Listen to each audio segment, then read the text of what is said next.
Drake London, Saquon Barkley, and CJ Stroud are among the riskiest players to draft at their current cost. We discuss which risk we're willing to take and which we are avoiding in the 2024 fantasy drafts on today's episode of Locked On Fantasy Football.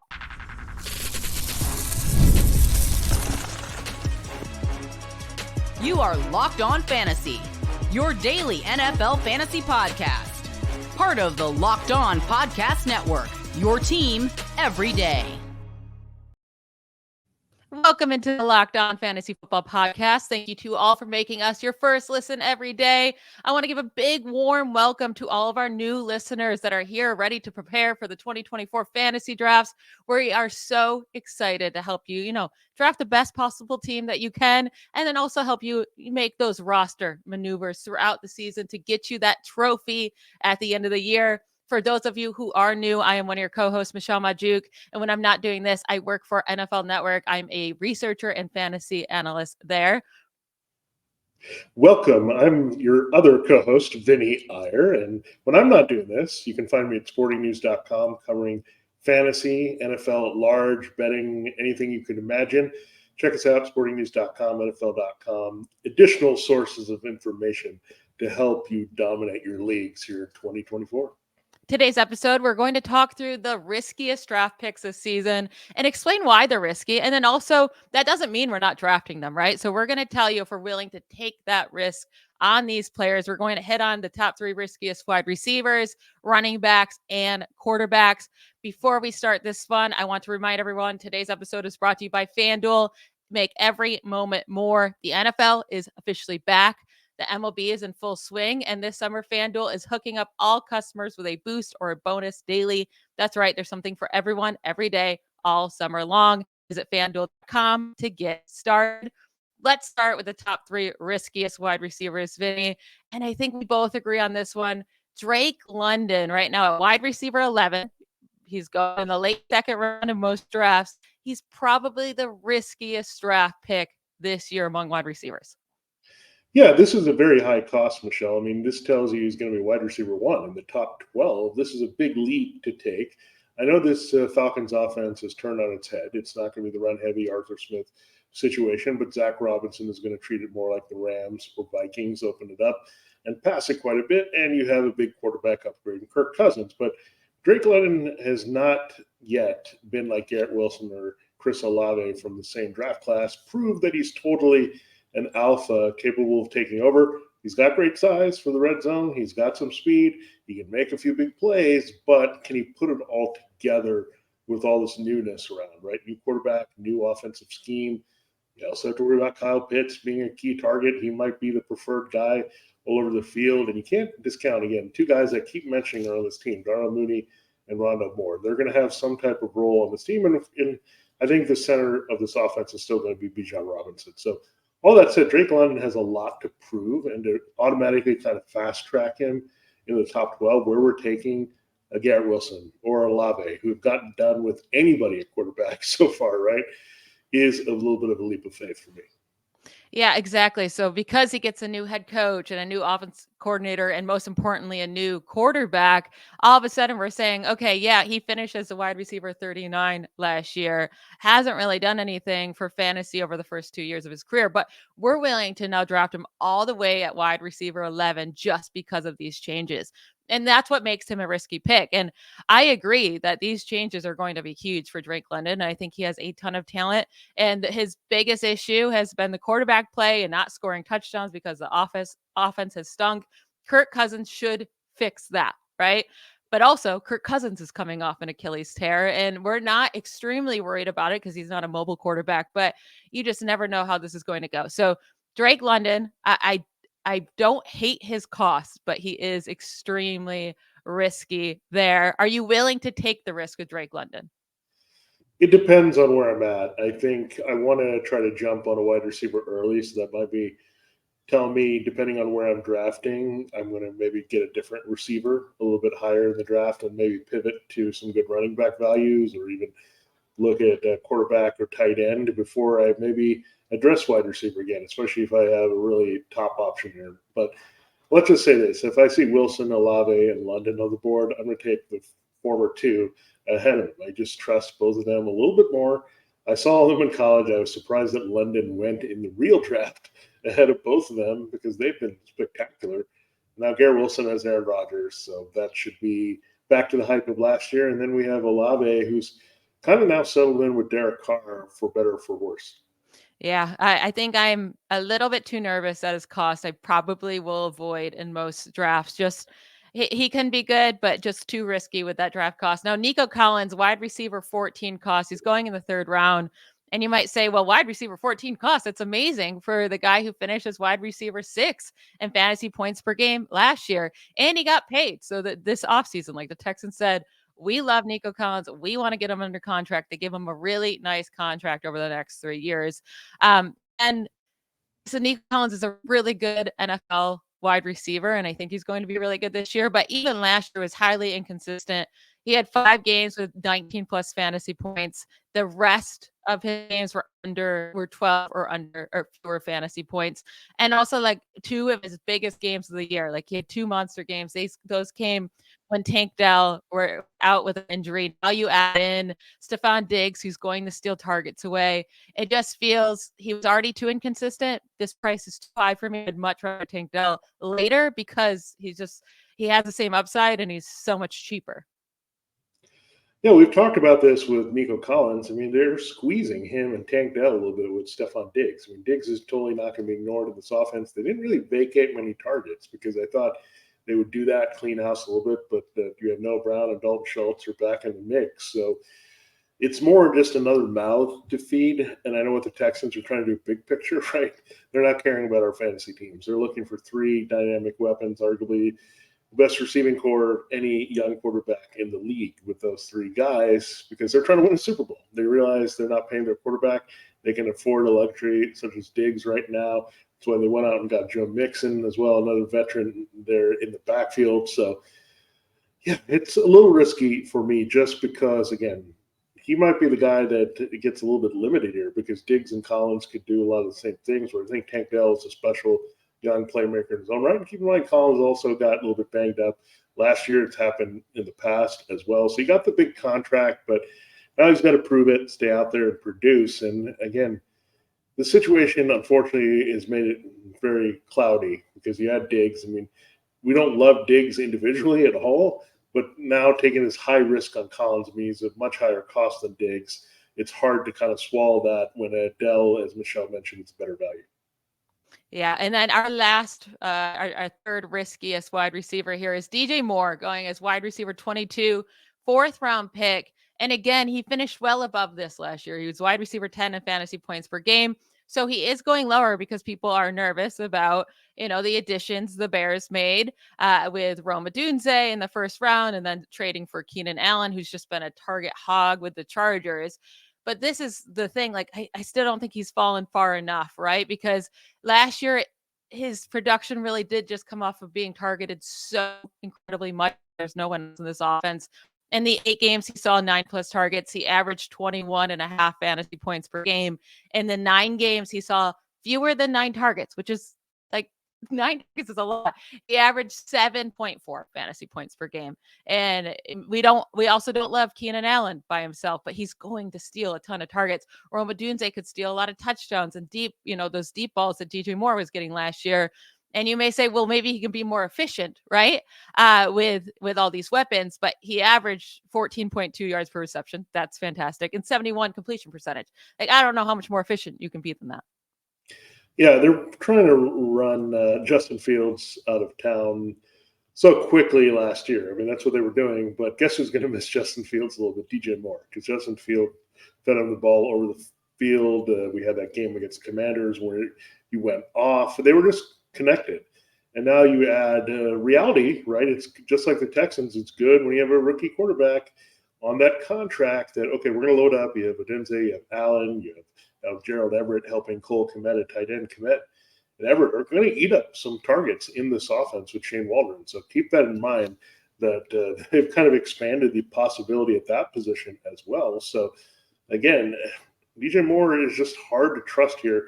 Again, the possession volume is going to go to Keenan Allen. You're going to have some big plays go to Rome Odunze. So DJ Moore is going to have to make up for that. He isn't just the man that is getting all that possession work, after catch work, and the deep shots. Now other guys are going to do that for him. So, yeah, I think it's risky with all three, to be honest. Keenan Allen, Rome Odunze, just a crowd. I wish we didn't have this crowd, but again, the Bears don't care about fantasy. They're trying to win a Super Bowl with a rookie quarterback in the next 2 or 3 years. Same thing with the Texans. So that's why it makes these type of receivers a risk, especially when you're not vacating a lot of targets.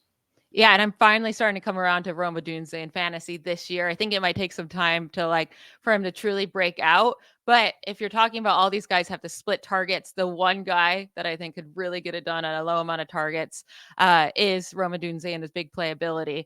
So yeah, if I'm going to go after a Bears wide receiver, it's going to be a Odunze late. DJ Moore is just too risky for me. He's just too volume heavy, and unless there's injuries, I don't see that happening.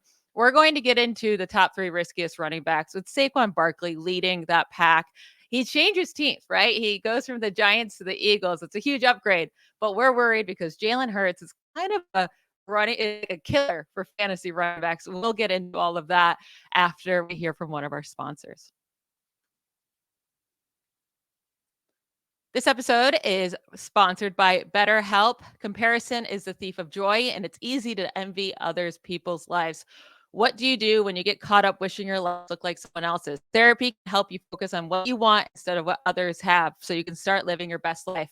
I personally benefited greatly from online therapy over the last few years. It's helped me really learn positive coping skills and how to set boundaries. It empowers me to be the best version of myself. I only have great things to say about it. If you're thinking of starting therapy, give BetterHelp a try. It's entirely online, designed to be convenient, flexible, and suited to your schedule. All you have to do is fill out a brief questionnaire to get matched with a licensed therapist. And you don't have to stress out about that part because you can switch therapists anytime for no additional charge. Stop comparing and start focusing with BetterHelp. Visit betterhelp.com/lockedon today to get 10% off your first month. That's BetterHelp, HELP.com/lockedon. All right. I want to thank everybody again for making Locked On Fantasy Football your first listen every day. We hit on the riskiest wide receivers to start the show. Let's move on back now. And Saquon Barkley leads this list of riskiest running backs. He's running back 5 cost, late first round pick, as he was last year. He was a running back 9 in fantasy points per game. He's only getting older, but he is changing teams. Tell me, Vinny, why we should be worried about Saquon Barkley. Yeah, there's a couple reasons. You hinted at it. I mean, John Hurts is a goal line hog of the touchdowns. Now he doesn't have his buddy Jason Kelsey to do the tush push or whatever as much, but this offensive line still should be helpful for him inside the red zone to score a lot of short TDs. So anything that's like inside the 3, like Jalen Hurts' number is going to be called. Saquon Barkley has always been a boom or bust runner. That means he can get a cloud of dust, get tackled in the backfield, or you'll see him save his day with like a 70-yard run right in the second half. And Saquon had a really good day. He had this many touches and he came through, but it was terrible until he broke off that run. And this is pretty high cost as well for Barkley. I mean, you think about the people going ahead. I mean, it's the big 3, so to speak, in Christian McCaffrey, Bijan Robinson, Breece Hall. Then you get into the Jonathan Taylor, Derrick Henry, those guys. I mean, it's really hard to say Barkley's right up there. Get it. The Eagles went out and invested in him. He's going to be motivated because he's a former Giant. But keep in mind, with the Giants, he was the only game in town. Like, he was eating up the receiving targets. He was doing a lot to score. Well, there's a lot of people who can score. There's a lot of people who can catch balls in Philadelphia, starting with the 2 wide receivers. So I think he'll be more of a complimentary player. It's weird to say that. I think he'll get still the key touches, but the Eagles only picked him up because they want to win. They wanted to clean up their backfield. They're not looking to maybe just load him up. They want to be careful with his workload. There's still really factors behind him. I mean, they like Kenneth Gainwell and some of the things he can do. So they're not just going to put Barkley into a 25-touch situation. I think he'll break down in that area. So all those reasons say Barkley is a little risky, little too rich for my blood at RB5. Yeah, that's the thing, right? If we're worried about touchdowns because Jalen Hurts takes so many of those when they get around the goal line. And then also a big part of Barkley's game and scoring fantasy points is getting those receptions, especially on a team like the Giants where there's not many other weapons to pass to. You don't have that issue with the Eagles. They have really good weapons with A.J. Brown and Devonta Smith and even Dallas Goedert. So at best, you would expect Barkley to be the fourth target on this team when he's typically like the first target on his team.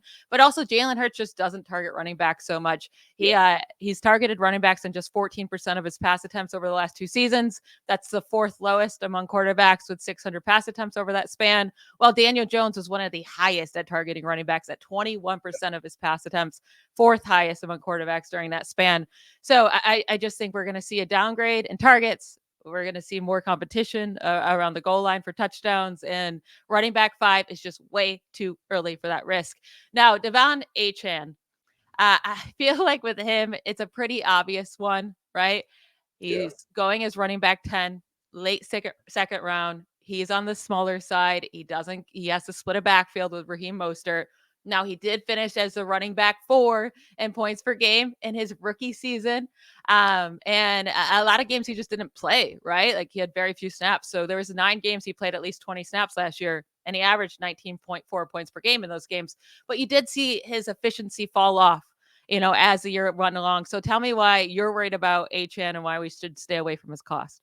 Okay. I personally might take a swing for the fences, but I have to be very comfortable with that risk. I know if I draft him, I am taking a very big risk. So there's that. Like I might be in a gambling mood with Devon Achane over a lot of the other players we've talked about. And the biggest thing is he's got so much upside from game to game that he could win games for you. We saw it. He got a handful of touches and he went off and he was just awesome in all these games. But don't think it's just right there, right? Where, okay, Raheem Mostert's getting older. He's bound to break down. They did, however, draft Jalen Wright. He's lingering out there. And we know Mike McDaniel, Kyle Shanahan, these guys can get fickle with their lead backs when it's not one complete guy. And Achane's a little guy. You have to be careful with his touches. He was hurt, remember, out of the gate last year. That's why he didn't get a lot of work until they kind of realized, okay, you're explosive. You don't need to do a lot with Raheem Mostert. This team just scored a ton of rushing touchdowns, a lot of big play yardage. Keep in mind their offensive line was a little affected in this offseason as well, so they may not be as efficient as a running team. So Achane is going to do a lot. He's going to make a lot of big plays, but they could be weeks where this running game is not as explosive as you thought. They could make it more committee, hot hand, and then what do? You're not getting the touches there for Achane to get it done. So it's a little risky because it's a little bit unknown, right? We want to swing for the fences, the upside in the player, and also all of that is there. But will Mike McDaniel let him do it? That's the question. Yeah, I mean, with his efficiency last year, he averaged an absurd 7.8 yards per carry. And we just know 100% that's coming down. It's coming down. And we saw it last year. His first 4 games played in the NFL, he averaged 12.1 yards per carry, 11.2 yards per touch, 7 touchdowns he scored during that span, 24 fantasy points per game. The last 7 games he played last year, it went down to 5.3 yards per carry, still amazing.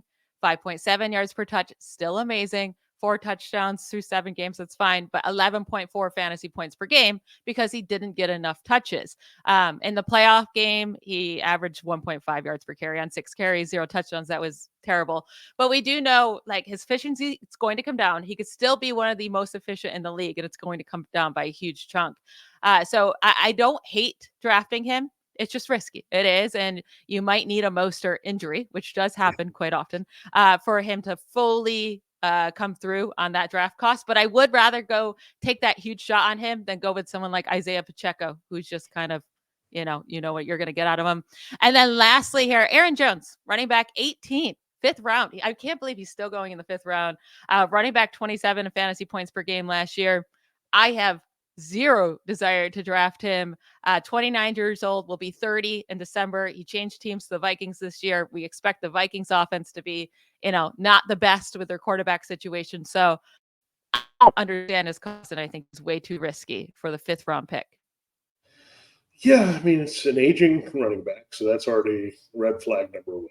Red flag number 2, this is not a very good or voluminous rushing attack in Minnesota. It just hasn't been that good. I mean, I know they have some pretty good offensive linemen, including Christian Darrisaw, and in general, they are a decent blocking unit, but they're better seemingly in pass protection. Kevin O'Connell wants to chuck the ball. He wants to get it to these weapons, and it may be difficult at times, right, with Sam Darnold and J.J. McCarthy to execute the type of offense they want. But I think O'Connell is going to still try to do that as much as possible. Now, Aaron Jones might be saved by the checkdowns if it's Darnold or McCarthy and just rack up some cheap catches. But keep in mind, Justin Jefferson can be an awesome checkdown. And then when TJ Hawkinson comes back, and Jordan Addison is going to catch some balls. So I don't know if receiving is the route for Aaron Jones either. And then the touchdowns, this is not a very good rushing red zone team at all. So you're going to be struggling to find the touchdowns, the catches you're looking for. And if that's it, you're looking for the pure rushing from a guy that's almost 30, good luck with that. I think that they were quick to go get him because they were so disastrous with Alexander Madison. So it was more of a play out of desperation, and Aaron Jones really didn't have an avenue with the Packers. We knew they were going to move on. They had Josh Jacobs. So I think it was a desperate kind of fit on both sides, and it's not one of convenience for fantasy football, and it's going to lead to production. Yeah, even last year with he was getting so many rushing yards. Like he finally got back healthy. He's getting so many rushing yards. He still finishes the RB 23, 16, 17, RB 11 during that span. So that's not much higher than where you're taking him. He doesn't really have that ceiling because he had so many rushing yards then. And it was just one really big game that came in the playoffs, honestly. So I'm totally out on him with his new team. We're going to get into the top 3 riskiest quarterbacks to close out today's show. I don't think you guys are going to like our picks. I'm sorry. They're flashy names, but we got to talk about why they're risky and why you might be avoiding them this year.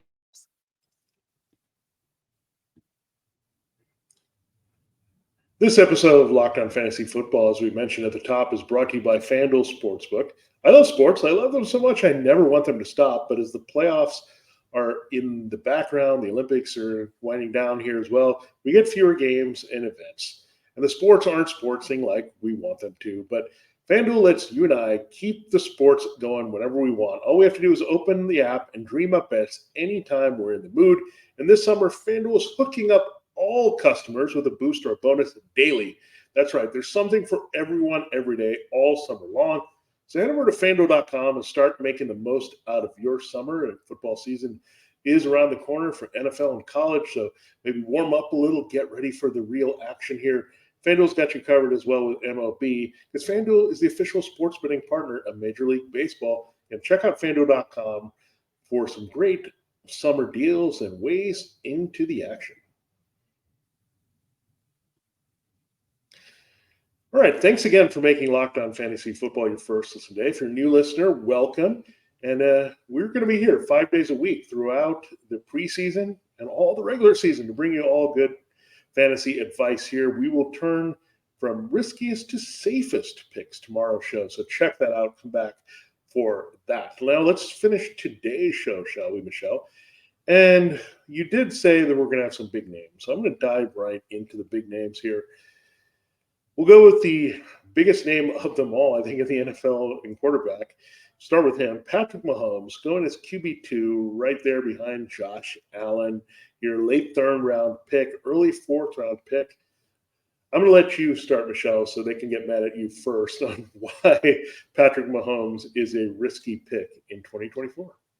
Yeah, this is one of those, like, I'm okay with taking the risk because it's Patrick Mahomes, and we know his upside, right? It was a really bad fantasy year for him last year, though. He finished as a quarterback 12 in fantasy points per game last season, and now he's not getting any discounted price. Like, we're just putting him right back to what he was in drafts last year at his cost.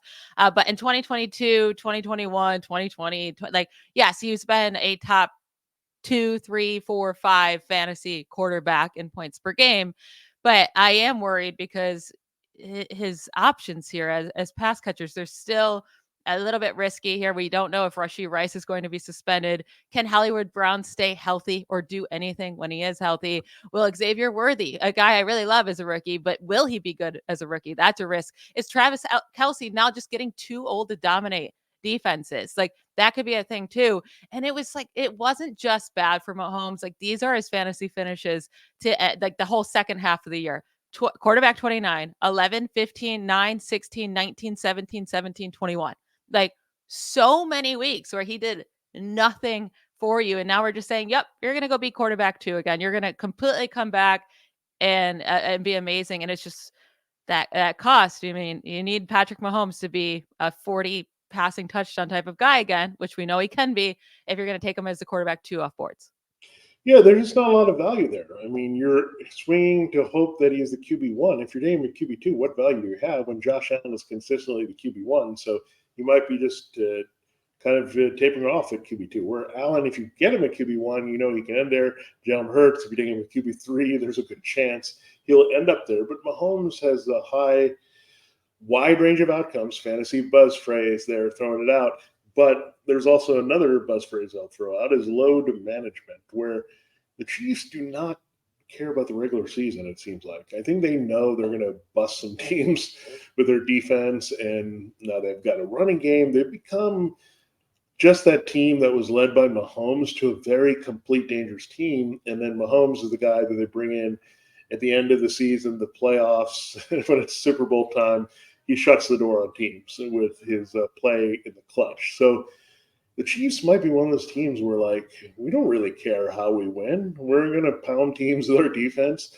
We're not necessarily going to be trailing in games where we need a high volume from Patrick Mahomes. If Isaiah Pacheco has to pop in twice to the end zone and Mahomes and Harrison Butker are connecting for field goals here, that's going to be a lot of their games. So that's the thing about the Chiefs. The reality of Mahomes, he's won 2 Super Bowls. He doesn't need to prove anything. He's been the MVP a couple times. There's nothing for him to prove except win more rings. That's the only thing. He doesn't need to put up big statistical seasons for the Chiefs to win. And I think that is kind of an underrated factor in that, is that Mahomes just has to be above average in the regular season, which with the numbers would say that. But we know in reality, he's an elite quarterback in the clutch. So he's a little bit old school that way. So it's an interesting guy that, again, he could easily finish as QB2, but he could just as easily finish outside the top 12. That's the, quote, wide range of outcomes for him. And that's why exactly a definition of a risky pick.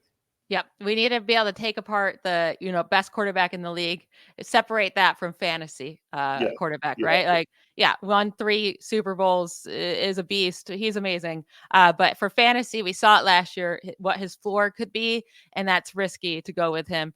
Another really risky pick, and he might be the riskiest of them all at quarterback, is CJ Stroud.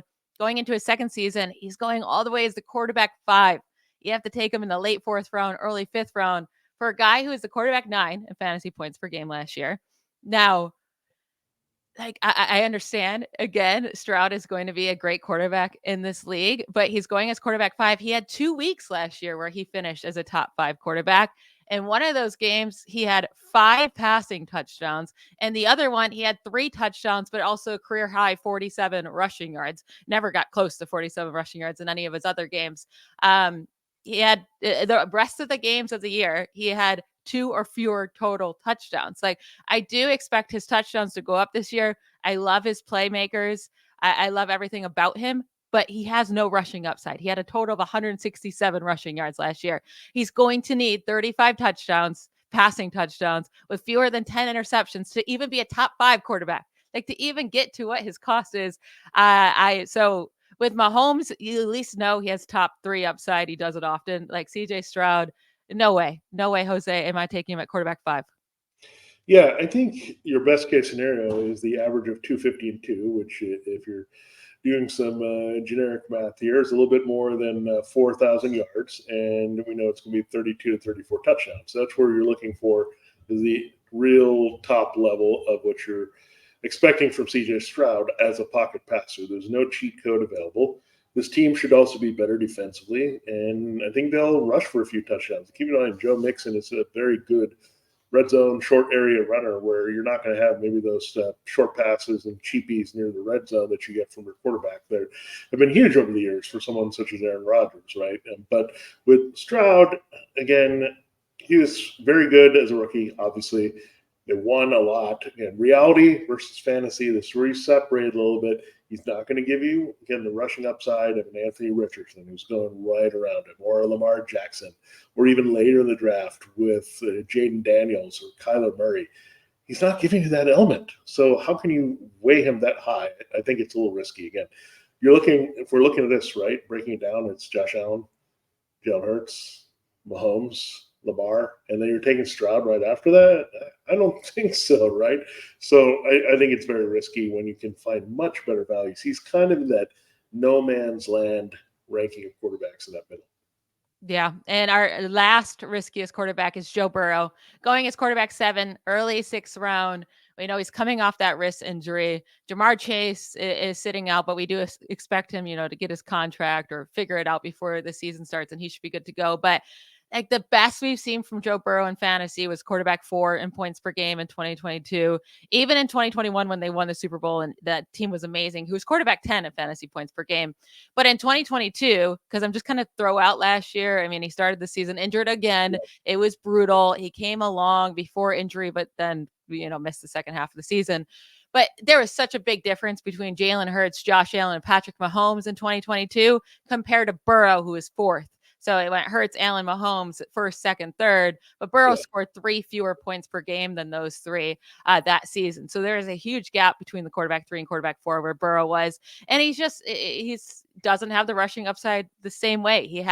He'll put up some huge games a few times a year. And the rest of the year, it's going to feel very Jared Goff-like.